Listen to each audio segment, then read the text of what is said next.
Hi friends, ఇప్పుడైతే నేను నిమ్మ చెట్టు కాడికి వచ్చాను. నిమ్మకాయలు అయితే కోసుకొని ఇంటికి పోవాలి. నిమ్మకాయలు అయితే చెట్లో ఉన్నాయి.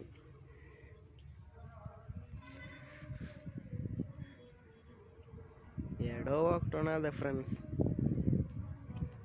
వాటిని అయితే మనం ఇప్పుడు కోసుకొని ఇంటికి పోవాలి.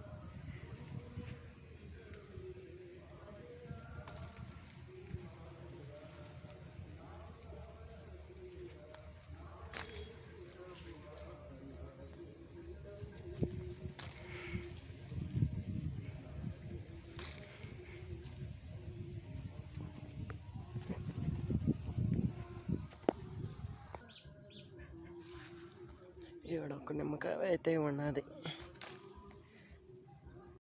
నిమ్మకాయలు అయితే చెట్లో నుంచి కోసుకుని ఇంటికి తీసుకుని వెళ్తున్నాం. నెక్స్ట్ వీడియోలో అయితే కలుద్దాం. Okay, bye.